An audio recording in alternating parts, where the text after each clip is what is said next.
usually ay may bisita tayo mga pastor o missionary pastor natin na nakatalaga sa Batangas. Okay?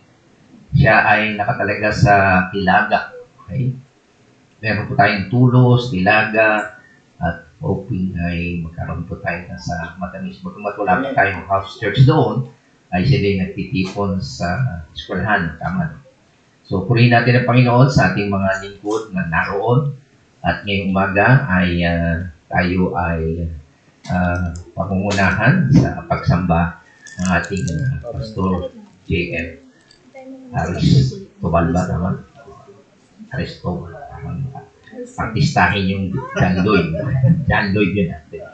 Okay, so purihin natin ang Panginoon din sa kanyang kasipagan, sa kanyang pag-aaral sa Grace Ministerial Academy. Okay, alam nyo, mahirap ito. Nagkakwento ang kami kahapon. Pero salamat sa Panginoon at nakakayanan niyang mag-aaral sa biyaya ng Diyos. Okay? So, sa diwang ngayon ay handa po natin ang ating puso, sa kaisipan, sa pakikinig ng salita ng Panginoon na dadalhin sa atin ni Pastor John Lloyd. Okay? John Lloyd. Ganda natin John Lloyd. A.M.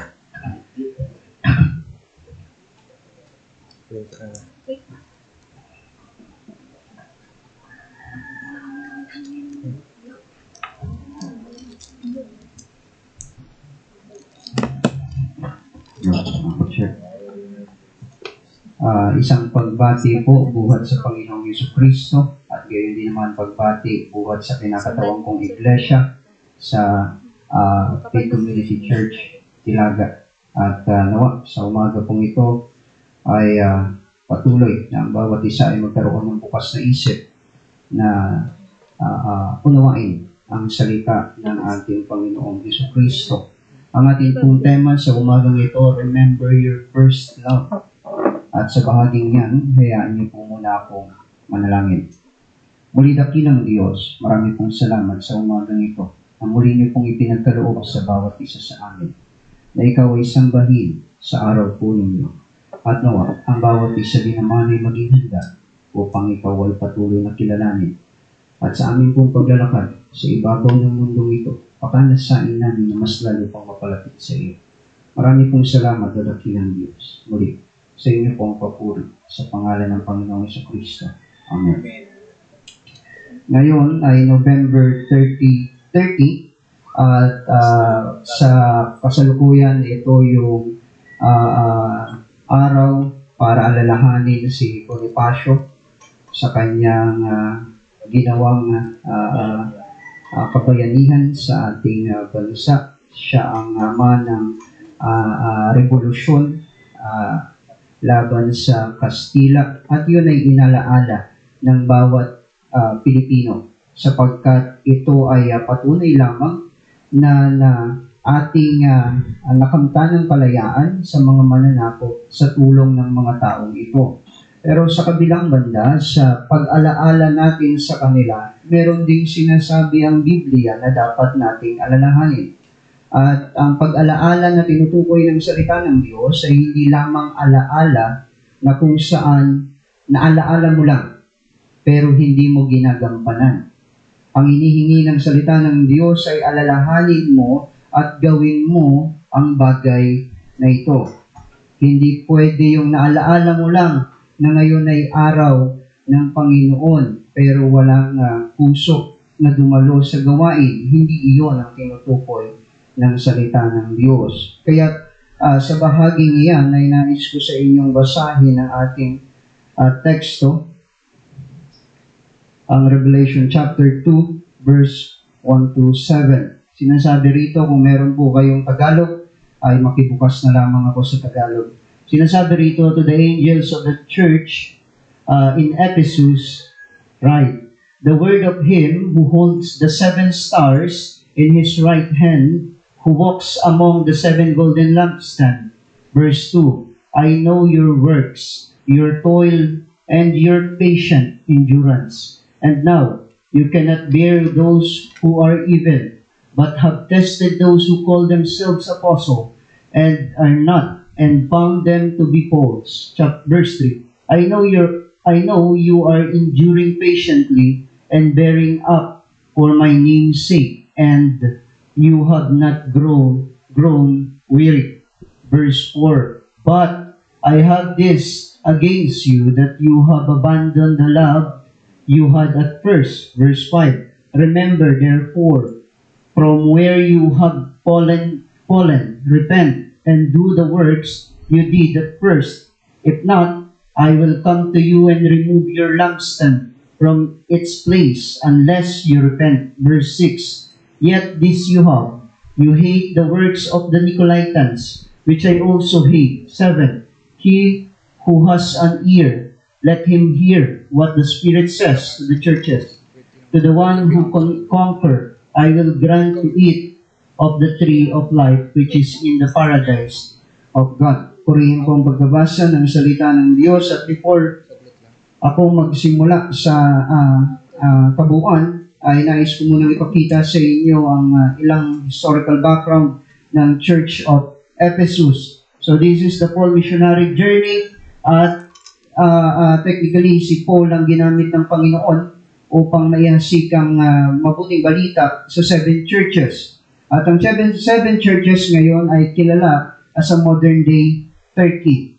So the 7 churches ay ito, dito yan located, ang lahat ng 7, at ang paunahin doon ay ang Ephesus, sapagkat ang Ephesus ay nandito lamang sa areang ito. Ayan po ang Ephesus. So diyan ay sentro ng kalakalan, nandiyan ang lahat, ang ekonomiya ay nandiyan at nandiyan din. At sa tapat niyan, bago ang lahat, ay ang Patmos. Sa Patmos, doon ikinulong si John. At si John ang nagsulat ng Book of Revelation. At habang sinusulat niya yun, ang 7 liham para sa 7 iglesia, ito po ay compilation ng letter. Hindi po ito separated. Ibig kong sabihin, hindi hiwa-hiwalay yung letter na isinend ni John, kundi isang buo. At unang in-address doon ay ang Ephesus, sapagkat ang Ephesus ay kinikilala as a mother church doon sa lugar. At ito po ang Patmos ngayon. Ayan, kung diyan yung isla kung saan ikinulong si John. At usong-uso yan noon, na kung saan lahat ng mga preso na wala nang kinakaharap na paglilitis at dapat wala ng laya, kinukulong sa isang isla kung saan wala silang takas. At diyan nakakulong si John. But ngayon, actually, napakagandang lugar na ng Patmos. Kung pupuntahan nyo ito, isa ito sa napakagandang lugar. At ito naman ang Ephesus. Ephesus, nakilala siya dahil din sa Temple of Artemis. Si Artemis ay kilala as a fertility god ng Romans. Kung di ako nagkakamali, ng Greek. Sa Romans ay Diana. So, ganyan po yung ruins, o yan na lang yung natitira sa Temple of Artemis. Nakilala ang Ephesus sa napakaraming templo. At kilala ang Ephesus sapagkat sa Ephesus ay maraming pagan practices sa lugar na iyon.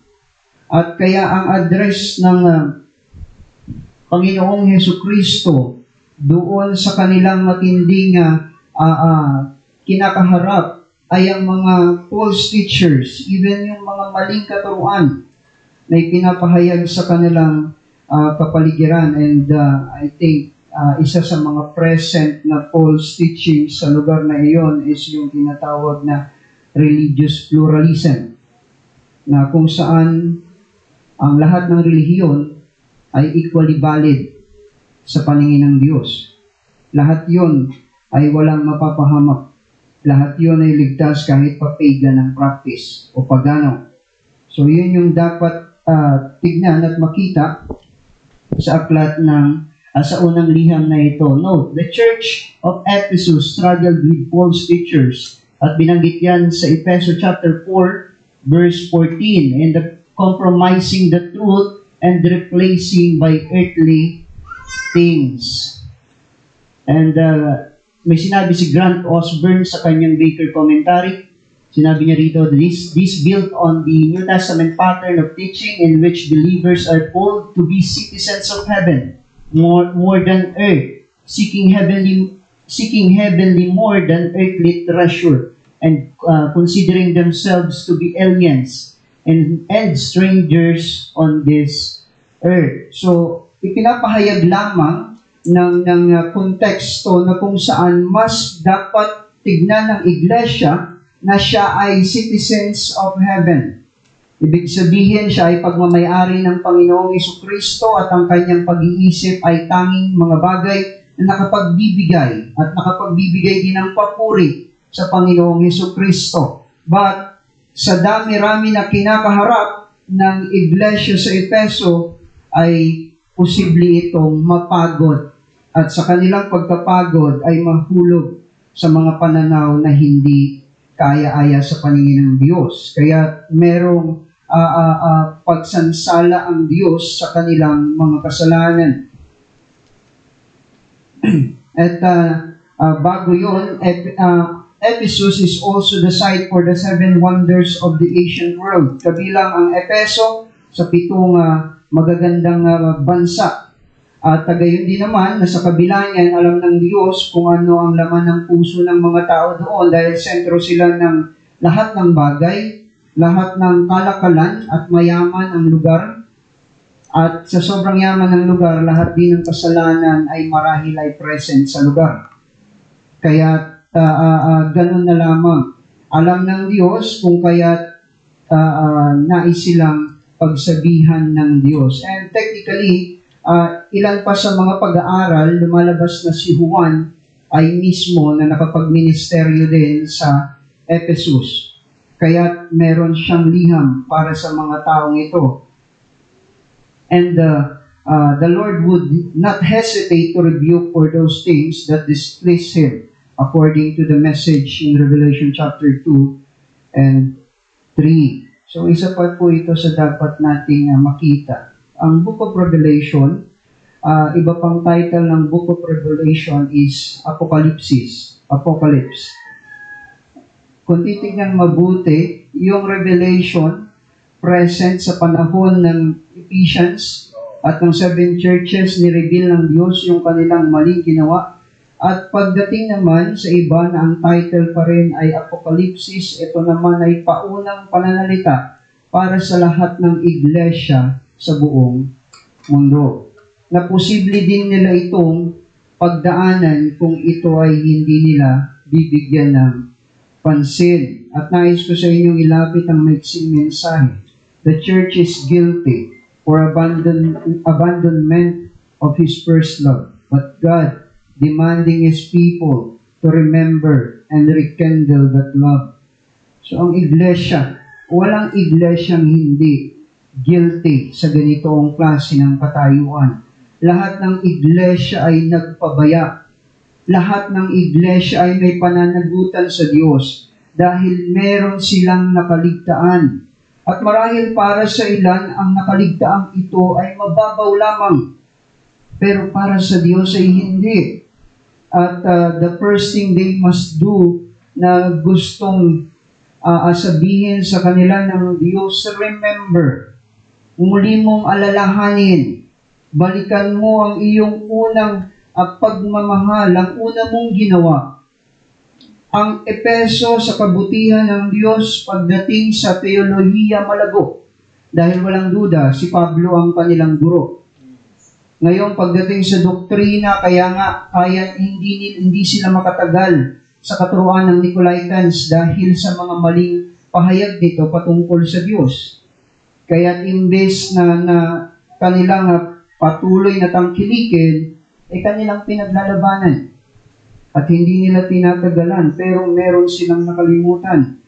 Like all terms of knowing, to remember is not just bring it to mind, but to act on it. Kagaya ng sinabi ko ganina, hindi mo lang ito basta inalaala. Ito din ay dapat na iyong isinasakatuparan. Meron lamang isa pang commentary. points out that remembering was often used in the Old Testament and New Testament context to call the people to repentance and to recapture early moral and spiritual standard. So, isa pa sa punto kung bakit sinasabi doon sa na muli mong alalahanin upang ikaw ay hikayatin sa pagsisisi. Now, madalas ang church nakakalimutan kung ano ang dapat niyang gawin. At dahil dito, marami siyang nakakaligtaan. Bagamat pagdating sa doktrina, pagpalagay na nating napakayabong niya, pero meron pa rin siyang nakakaligtaan. At ang gusto ng Diyos, ito ay iyong alalahanin. Siyasatin mo ang iyong sarili. At pag siyasat mo sa iyong sarili, pagsisihan mo ang mga kasalanang ito. At gayon din, the message were not divided and sent to the respective churches, but rather were sent together to be read aloud in all churches. Kagaya ng sinabi ko po kanina, ang 7 letters ay hindi po isinend ng per individual o per church. Ito ay isinend ng isang buo. At ang unang nakatanggap ay ang Ephesus. At nabasa niya din ng sulat para sa Thyatira at sa Smyrna at sa mga ibang churches pa. At ang isa sa mga punto kung bakit ito isinend ni Juan ng isang buo para basahin sa buong iglesia. Sapagkat lahat ng iglesia ay posibleng dumaan sa ganitong klase ng kapagsubukan. Now, here is my observation and reflection. Una, the authority of your first love. Kailangan mong balikan ang otoridad ng iyong unang inibig, ang Panginoong Jesucristo. At gusto ko rin i-uncode muna natin o i-decode muna natin yung binanggit na lampstand at yung 7 stars doon sa Revelation chapter 2 verse 1 to 7. So the 7 stars, the 7 angels of the church. Wala pong ibang ibig sabihin yon kundi literal na anghel. And the other one is the 7 golden lampstand, referring to the 7 churches. At wala pong ibang ibig sabihin yon kundi iglesia. Now, ang isa sa common mistake ng madami, pag doon sa verse 1, in-address sa anghel, para sa ilan ang tinutukoy dito ay pastor. Well, the answer is no. Hindi pastor ang tinutukoy din doon, kundi literal na anghel ng Diyos. At ito din ay nagpapakita na kung saan each churches ay merong guardian angel ng Diyos upang bantayan, at hindi lamang para bantayan, kundi magpatupad din ng mga plano ng Diyos sa isang iglesia. At yun ang trabaho, hindi lamang bilang mensahero. The first one is to address the address of this letter to the angelos, or to the angel. The function as more than messenger here, but authoritative witness overseeing the plan of God. Note, in verse 1, chapter 20, the angel is both guardian and corporately with the city. Letter is sent to the Ephesian church as a whole. Again, ang ina-address po doon ay literal na anghel ng Diyos. Ang tagapagbantay ng church sa Efeso. And Osborne says, the Ephesian church was proud of its position, not only as the metropolis of Asia, as Ephesus was called, but also it is a heritage as the mother church of the region. Therefore, it is natural that this be the first church addressed, not only for its status, but also because the mail route for this letter would naturally begin there. So again, pagdating sa mail route o sa dadaanan ng liham, walang ibang lulusutan, kundi ang unang-una ay ang Ephesus pa rin.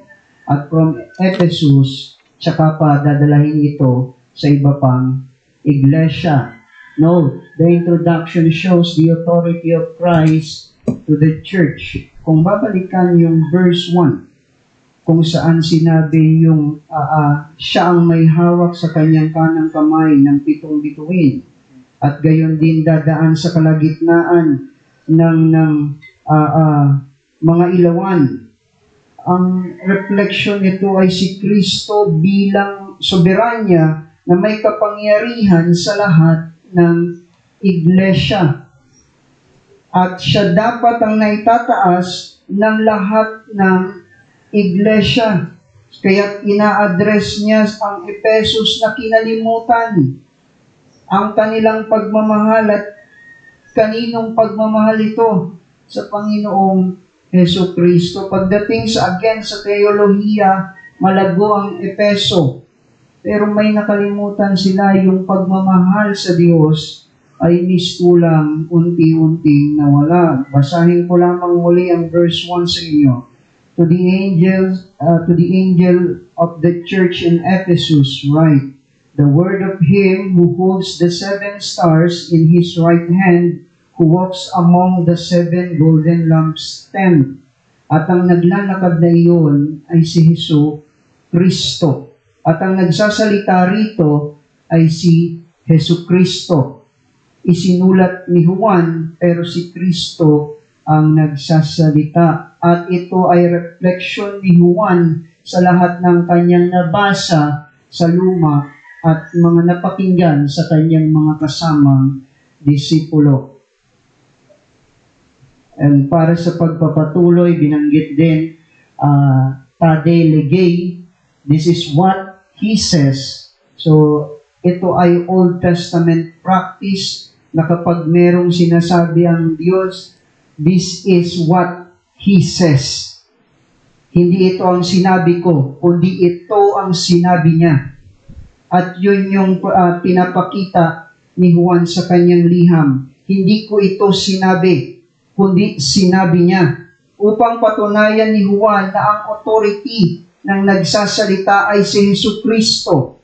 Hindi ako bilang lingkod niya, kundi siya mismo. At dapat mo itong pakinggan. This characteristics remains the Ephesian church of e-truths they have begun neglecting. Ephesus is the mother church. She must realize that Christ holds the 7 stars and walk among the lampstand. Ito ang punto. There is no room for pride, for it is Christ alone who is sovereign, not any churches. It is Christ. Si Kristo ang otoridad, hindi kung sino. Hindi ang pastor, kundi si Kristo. At sa isang iglesia, si Kristo ang dapat may taas. Hindi kung kaninong pangalan. Si Kristo ang may kapangyarihan. Si Kristo ang nag-iingat sa iglesia na Kanya. Kaya dapat itong makita. At again, hindi lamang ito para sa iglesia sa Efeso. Kagaya ng aking hamon, lahat ng iglesia ay guilty sa kanilang pag-abandona sa katotohanan at dapat itong balikan. And note, there are 2 significant changes to the description. In chapter 1, verse 13, and sa verse 16 ng chapter 1 din, ng Revelation. Sinasabi dito, first, the more emphatic, kraton, grasp, yun yung translation, it is used. Then sa chapter 1, verse 16, ekon, hold. It can be used interchangeably. So, pagdating sa chapter 2, verse 1, ang ginamit ay kraton, grasp, mariing paghawak. At pinapatunayan nun na si Kristo ang may hawak.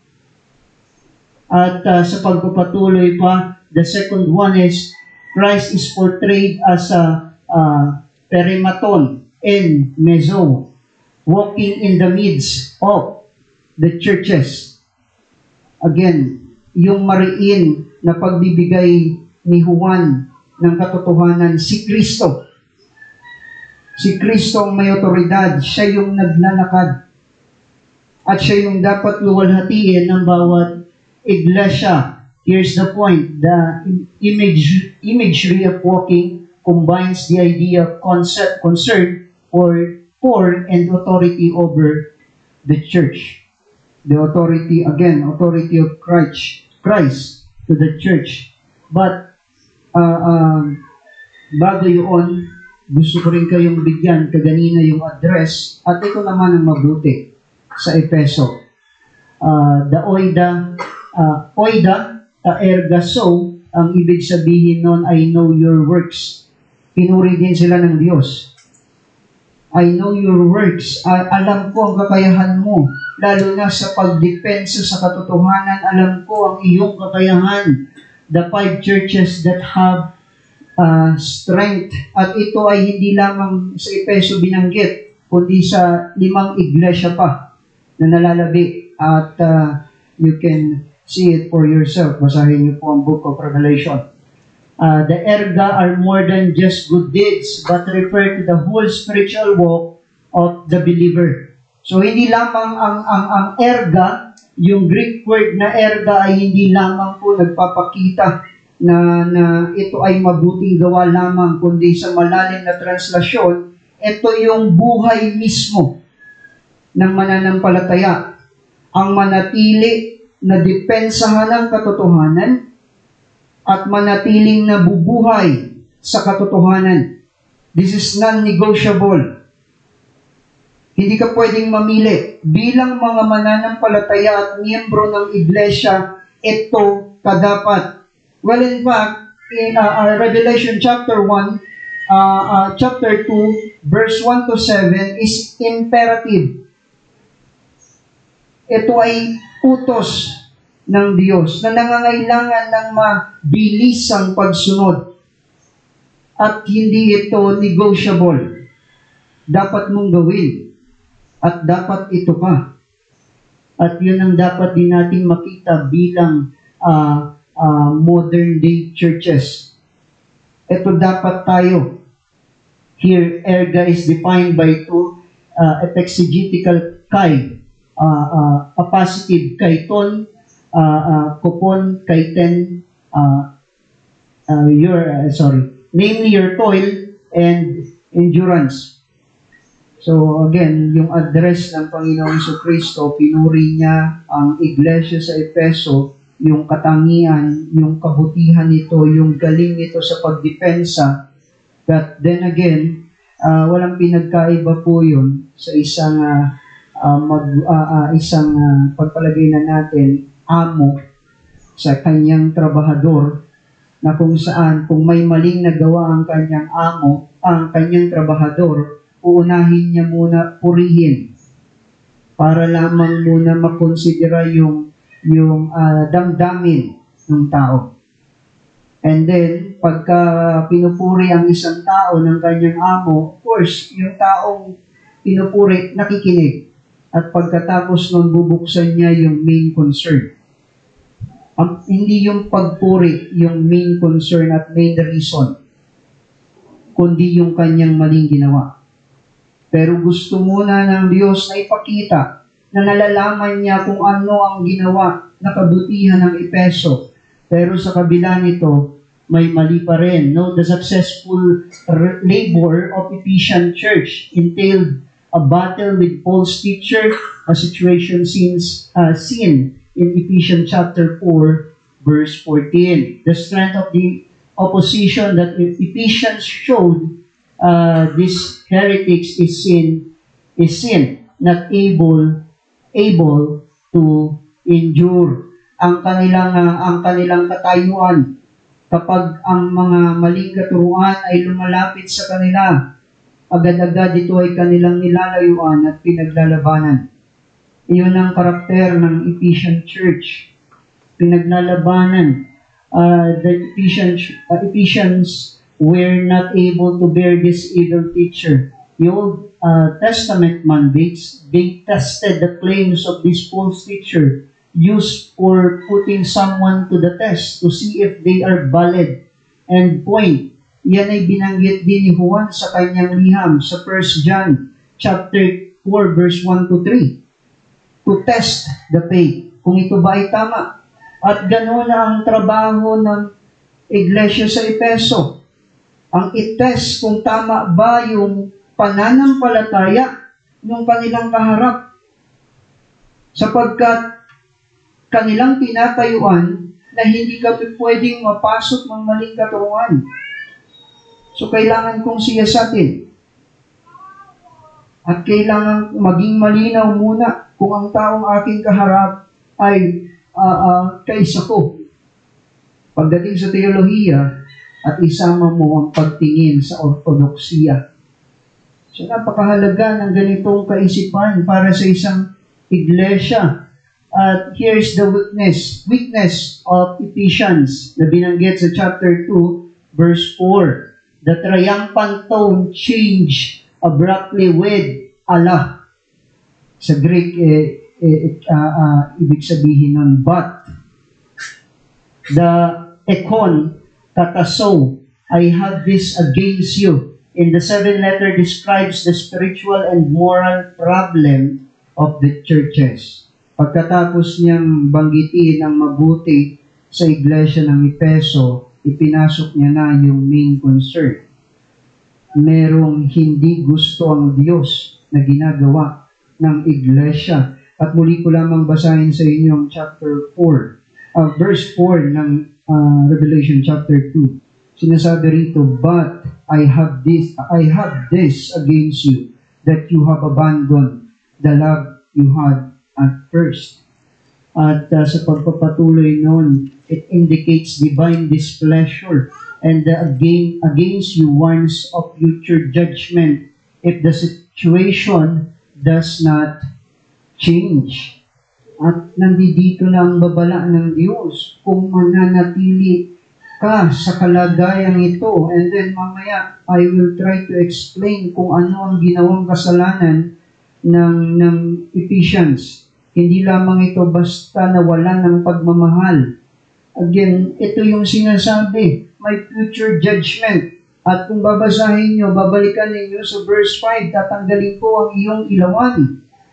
At ano ang ibig sabihin nito? Tatanggalin sa isang iglesia ang karapatan bilang iglesia ng Kristo kung hindi niya hihingi ng tawad ang kanyang ginagawang kasalanan. Ang pagiging pabaya sa bagay na ito ay maghahantong sa iyo na ikaw ay mapapawalay sa Diyos. Kaya't binibigyan sila ng babala ng Diyos unless you repent. At again, lahat ng church ay guilty. Alam niyo po, sa Old Testament may tinatawag na corporate punishment. It is actually nangyayari pa rin, corporate punishment. Pag sinabing corporate punishment, like for example, kasalanan ng isa, kasalanan ng lahat. So that is corporate punishment. Inside the church, it is the same. Kung minsan, kung ang iglesia ay nagpapabaya, at gayon din ang mga nakikinig ay nagpapabaya sa kanilang pananampalataya, ipapataw ng Diyos ang disiplina hindi lamang sa individual, kundi sa buong iglesia. Bakit? Sapagkat sa parehong partido ay nagpapabaya ang lingkod at ang mga nakikinig ay nagpapabaya. Ito ang kanilang kahahantungan. Ang disiplina ng Diyos ay sa bahaging iyon ay may positibo pa rin. Dahil ang dinidisiplina lang naman ng Diyos ay ang Kanya.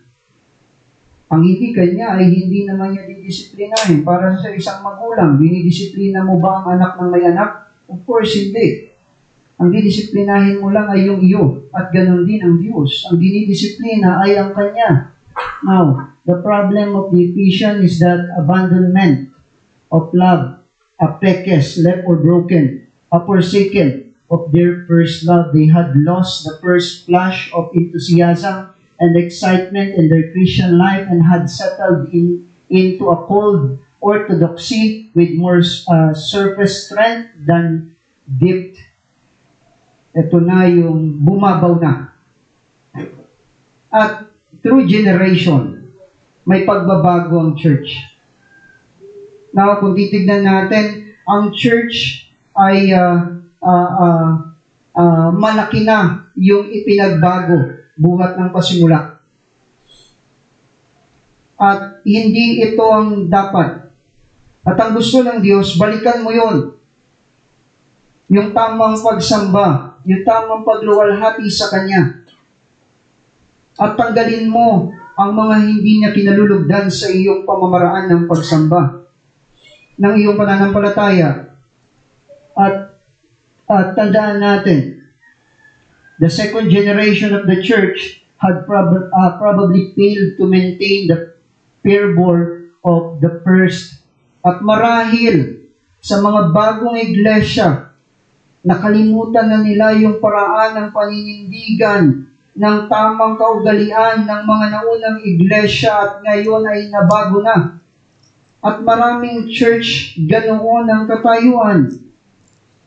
Gusto nilang maging in sa sanlibutan. That's why wini-welcome nila ang mga makamundong kaisipan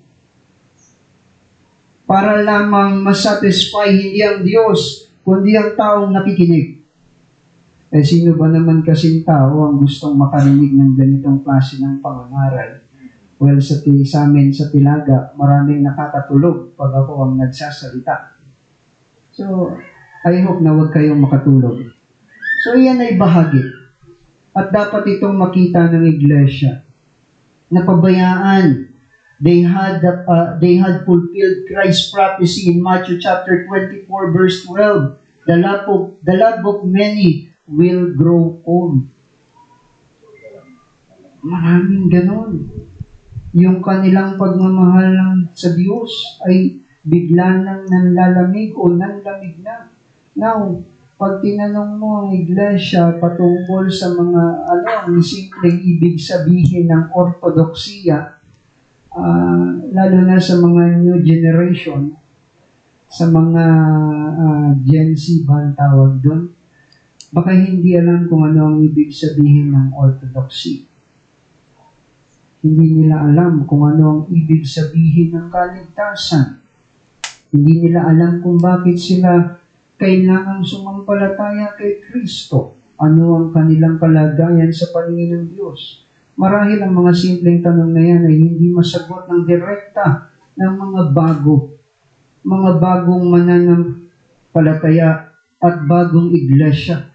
Sapagkat inabandona ang katuruan na noong pa man ay ibinigay na ng Diyos para isatisfy ang sarili. At yun ay nakakalungkot para sa mga mananampalataya. At bago ko kayo dalahin sa bagay na yan, bigyan ko lamang din kayo ng halimbawa. Sa church, sa Tilaga, kung saan ito ang aking kinakatawan. Last time, sinabi ko sa kanila, sa panahong ito, wala pa naman tayong opisyal. Pakinggan niyo po para hindi niyo ma-misinterpret. Wala pa kaming opisyal na miyembro ng mga dalaga at binata. Meaning, yung talagang nag-profess ng pananampalataya at devoted sa church. Wala pang ganon. Pero, sinabi ko sa kanila, yung sinabi ni Pablo sa 2 Corinthians, ang pakikipamatok sa hindi mananampalataya. Now, para sa ilan, ito ay ordinaryo lang. Ang halimbawa niyan, ibigan ka sa mananampalataya, mapalalaki o mapababae. Ang nangyayari, ang katwiran ng ilan, kami ang magdadala sa kanila sa pananampalataya. Tignan mo yung klase ng pag-iisip ng taong walang pagpapakumbaba. Iniisip mo na sa sarili mong kakayanan na ililigtas mo ang tao. Ito ay kalokohan. So that's why ibinaban namin yung disiplina. Kung kami ay magkaroon ng mga dalaga at binata na makikipagrelasyon sa mga hindi mananampalataya, iwan mo o haharap ka sa disiplina ng iglesia. Anong reason? Ang trabaho ko bilang lingkod ng Diyos is ang ipreserba ang pananampalataya at protektahan ng bawat mananampalataya na ang kanilang pananampalataya ay huwag nilang ipagpalit sa mundo. At dapat ito sa iglesia, may kinalaman ito sa pamumuhay sa kabanalan At yun ang gustong sabihin ng Panginoong Jesucristo sa Efeso. Kinalimutan nyo na ang aking mga ipinag-uutos at ipinagpalit. At mas lumamang ang pag-ibig sa sanlibutan kesa sa otoridad ng Iglesia, ang Kristo. Now, sinasabi dito ni Philip sa kanyang Reformed Expository, observers of all cultures today, not that Christian main offense is the way that our faith will not yield to the claims of other viewpoint. Many urge believers to relax our exclusive stance to accommodate worldly perspective and embrace a more pliable attitude toward matters such as gender, sexuality, and the claims of science over the Bible. In this way, it is argued Christians will get along better and receive a less hostile hearing. At dahil doon, kung ang isang mananampalataya na matatag sa pananampalataya, bibitawan niya, mas magiging katanggap-tanggap siya sa mundo. Kung titignan niya ang mundo, kagaya ng pagtingin ng taong hindi mananampalataya na lahat ay equally valid sa paningin ng Diyos, lahat naman ay sa Diyos, lahat ay papasok ng langit, wala namang maiimpyerno. So dapat ganito ka mag-isip. At in that case, hinihikayat ng Panginoong Jesucristo ang mga mananampalataya o ang iglesia ng Efeso to repent. Dahil ang pananaw na iyon ay hindi tugma sa sinasabi ng kasulatan o niya. At Christians today willing to give up their faith to become spouse of worldly thoughts that all religion is equally valid in God's eye, watering down the gospel. The compromising the truth of Christ became friends to the world. Here's my first challenge. Church, do not let your guard down and do not compromise the truth for our own gain. Instead, let us submerge ourselves to the truth of the gospel. So, ito yung kinakaharap ng church at nawa. Iglesia, manatili ka sa katotohanan, paglabanan ng kasinungalingan.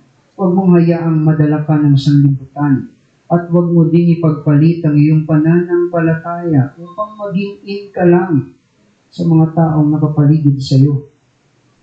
Manindigan ka, ikaw ay kay Kristo. At kung papabayaan natin yung bilang iglesia, ang mga kapatiran natin na namumuhay sa mga kasalanang hindi kinalulugdan ng Diyos, kung hindi natin pinapractice yung church discipline, pwedeng ibaba ng Diyos anytime. Yung corporate punishment na tinatawag. Ang hatol ng Diyos, kasalanan ng isa, pero kasalanan ng lahat. And well, in fact, isa sa makikita ninyo na ibinaba ng Diyos ang corporate punishment sa isang iglesia kung ang isang iglesia ay hindi lumalago. Stagnant. At para sa ilan, dull, boring na ang pananampalataya, wala nang bago. Wala nang excitement. Pumupunta na lang sa iglesia dahil araw ng linggo. But wala nang excitement na pasalamatan ng Diyos sa kanyang buhay, sa kanyang tinatanggap ng mga biyaya. Wala nang ganun. Kundi naging obligasyon na lamang.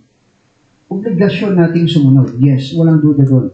But ang punto, wala nang pagmamahal sa ginagawa. At yan ang makikita natin sa marami. Pangalawang bahagi na nais ko pong ibahagi sa inyo, rekindle the lost love. Muli mong pag-alabin ang nawala mong pagmamahal. This is the solution after ng mga bagay na binanggit kaganina, yung address, yung strength ng Ephesus, at yung weakness o yung problema ng Efeso, merong ibinigay ang Diyos na solusyon. At ano ang solusyon na iyon? The solution takes the form of a serious imperatives demanding repentance and change, followed by warning of judgment if they do not repent. Ito yung solution. Repent. Immediately. Hindi yung papatagalin pa natin. Repent immediately. Alam niyo, merong mga ilang churches na every year ay pagpapalit ng taon. No?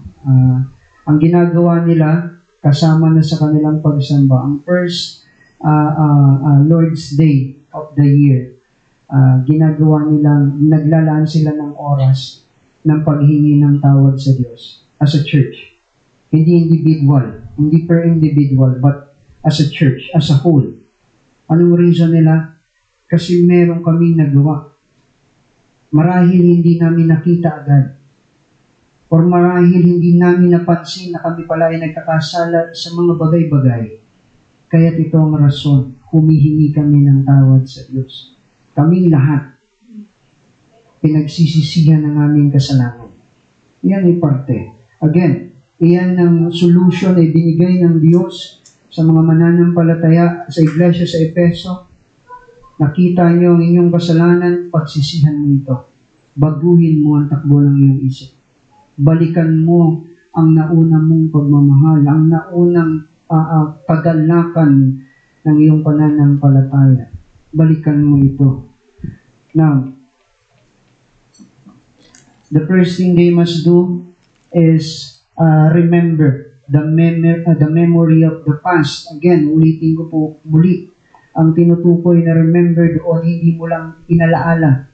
Hindi yan kagaya ngayon na inaalaala mo lang yung Bonifacio Day. But technically, some of us hindi alam kung ano yung nangyari, bakit tinawag na Bonifacio Day. But ang tinutukoy ni Juan rito sa pag-alaala ng Panginoong Hesukristo na alalahanin, balikan mo kung gaano kakainit nung umpisa. Yung init ng iyong pananampalataya. Ngayong nanlalamig ka na, balikan mo yun. Dahil kung ikaw ay magpapatuloy sa iyong panlalamig, ay may hatol kang kahaharapin sa Diyos. Kaya't balikan mo yun at pagsisihan mo ang iyong kasalanan, iglesia. Yun ang kanyang gustong iparating. Repent immediately. Huwag mong ipagpabukas. And take note, lahat ng mananampalataya ay nakaranas ng matinding panlalamig sa pananampalataya. Kung titignan mo ang iyong sarili, nung ikaw ay bagong mananampalataya, baka napakalayo mo na roon. Yung kagalakan mo noon, baka ngayon ay iba. Pero ang sinasabi ng Diyos, balikan mo ito, pagsisihan, muling pag-alabi ng iyong pananampalataya. Here's the note. The remembering was often used in Old Testament. Again, yan na yung binanggit ko kaganina. The only answer here is repent. That is the simple solution. Yes, I think mabilis sabihin yung salitang repent. Pero mahirap gawin. Lalo na kung ang taong gagawa nito ay may pride sa kanyang sarili. Nagmamalaki sa harapan ng Diyos. Mahirap gawin. Mahirap magpakumbaba. Tandaan po ninyo, again, ang sinasabi dito, hindi natin tinitignan kung sino ang nagkasala sa church. Ang sinasabi ng Diyos, magsisi kayo bilang iglesia. At again, ang hirap, mabilis banggitin ang salitang repentance, pero mahirap gawin ng isang taong may inaangkin sa kanyang sarili sa harapan ng Diyos. Pinagmamalaki na siyang tama. Napakahirap nito. At kung pagpapatuloy mo yan, again, sa verse 5 ay may paalala ang Diyos. Removal of the lampstand. Ang iyong pagiging iglesia ay tatanggalin sa iyo ng Diyos. At ano ang punto nito? Pag tinanggal ng Diyos ang pagiging iglesia sa iyo, papasukin ka ng apostasiya, papasukin ka ng napakaraming pagganong katuruan. At ang iglesia na dating kay Kristo, mangyayari tampulan ng taong mga makasalanan na walang pagnanais na mamuhay sa kabanalan. Yun ang mangyayari kapag hindi ka nagsisi sa harapan ng Diyos. The present imperatives, remember, is followed by two aorist imperative. Repent and do. So, repent and do. Magsisi ka at kilusan mo yung dating pagmamahal. Ibalik mo yung dating init ng iyong pananampalataya. Huwag mong hayaang manatili ka sa panlalamig bilang isang iglesia. This comment ni Phillips, this rebuke is understood in two ways.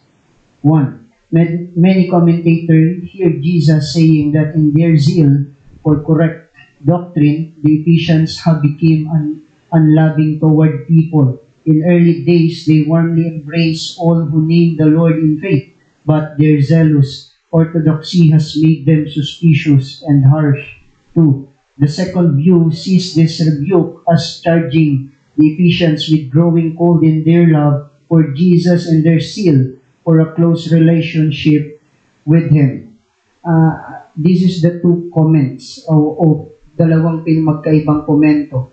But in my opinion, parehas itong nangyayari sa isang iglesia. Ang isang iglesyang nawalan ng pagmamahal kay Kristo ay mawawalan din ng pagmamahal sa kanyang kapatid.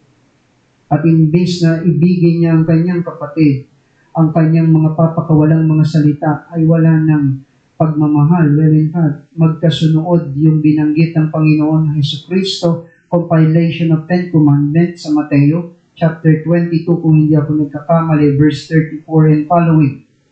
Mahalin mo ang Diyos, buong puso, kaluluwa at pag-iisip. Pangalawa, mahalin mo ang iyong kapwa, kagaya ng pagmamahal mo sa iyong sarili.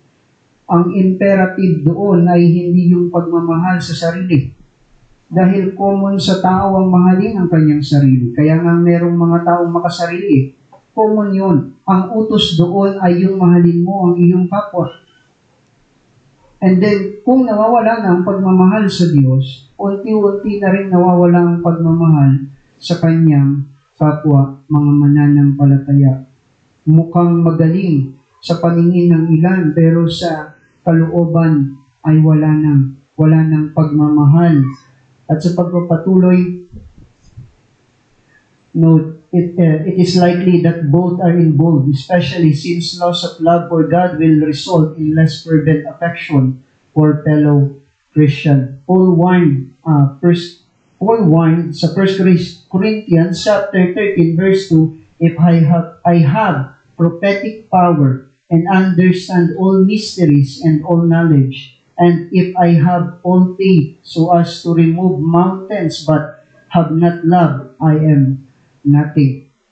So yung pag-ibig ay napakadakila. Well, in fact, ang Panginoong Jesucristo nabayubay sa krus ng Kalbaryo dahil sa pagmamahal sa kanyang mga tao, sa mga taong sumasampalataya sa kanya. At dapat makita yon ng iglesia. Muli mong panumbalikin ang init ng iyong pananampalataya. Huwag mong hayaang itong lubusang mawala. Napaka-importante nito. At isa pa sa bahagi, call to listen. This exhortation is built on Jesus' call. Let them one who has an ear to hear, listen. Yan ay binanggit din sa aklat ng Mark chapter 4 verse 9. Responsibility of God's people to open their ears. Let them one who is willing to hear, listen. God has made this truth available. Now it is up to us to heed them. To hear is to obey. Now, ipinarinig ng Diyos ang kanyang panawagan sa iglesia sa Efeso. Ngayon, kung mananatili ka doon, bagamat sinabi na ng Diyos sa iyo ang iyong kasalanan, nananatili ka pa rin sa iyong kalagayan, meron kang pananagutan. Sapagkat iniimbitahan niya ang may pandinig na makinig, at ang ibig sabihin ng tinutukoy na makinig ang may pandinig, kung napapakinggan mo ito, sundin mo. Again, imperative ang bahaging iyan. Hindi lamang yan indicative, kundi imperative. Dapat makita ng tao na ito ay utos ng Diyos at hindi ito negotiable. Hindi pwedeng bukas, hindi pwedeng mamaya, immediate. Repent. Sapagkat sino bang tao ang kayang ipangako ang bukas? Meron bang taong kaya ang paglabas nyo dito, kaya nyong masigurado na kayo ay ligtas na makakauwi sa inyong mga tahanan? Ang punto ko lamang ay huwag nating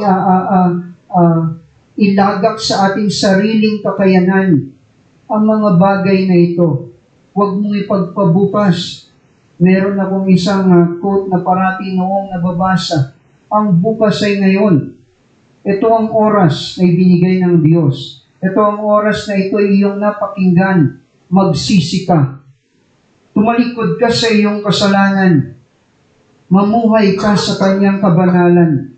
Yan ay imbitasyon ko para sa lahat ng mananampalataya. Hindi lang para sa mga mananampalataya, maging sa mga kasama nating bisita.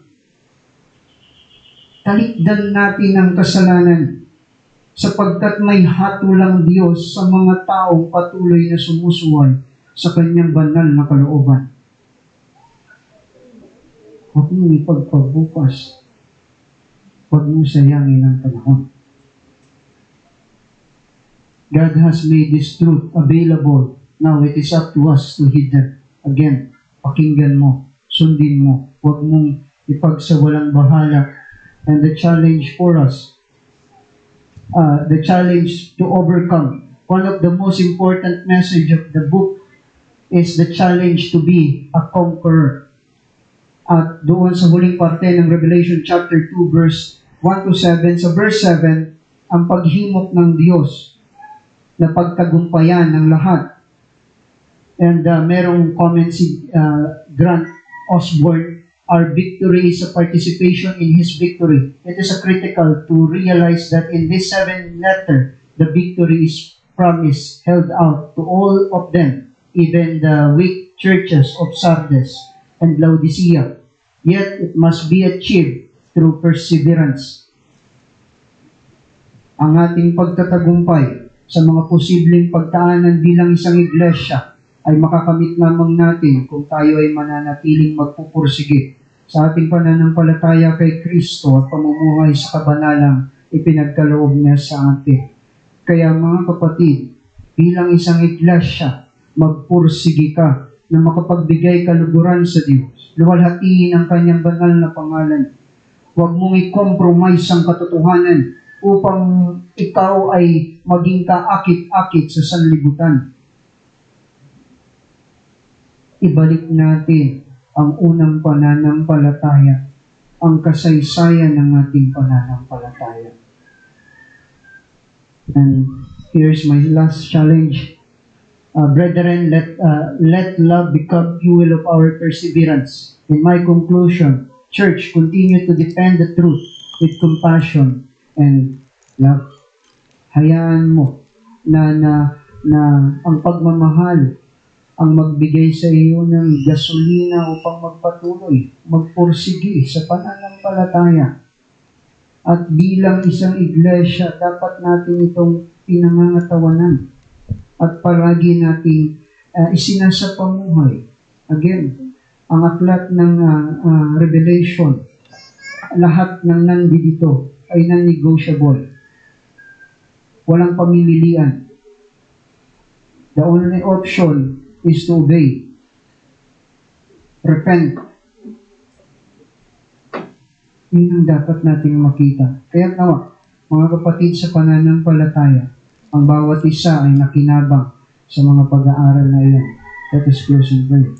Muli dakilang Diyos, maraming pong salamat sa pagkakataong ito na ikaw ay aming mabigyan ng parangal sapagkat ngayon ay araw po ninyo.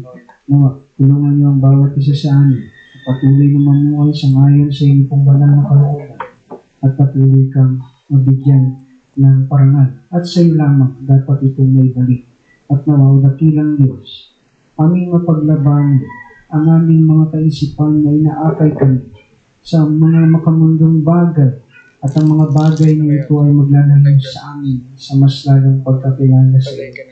Tulungan niyo kami, o dakilang Diyos, at patuloy namin kahilingan na ang aming pang mga nalalabing buhay dito sa ibabaw ng mundo ay patuloy makapagbigay sa iyo mong kaluguran. Sa inyo po ang papuri. Masasalamat sa pangalan ng Panginoong Kristo. Amen.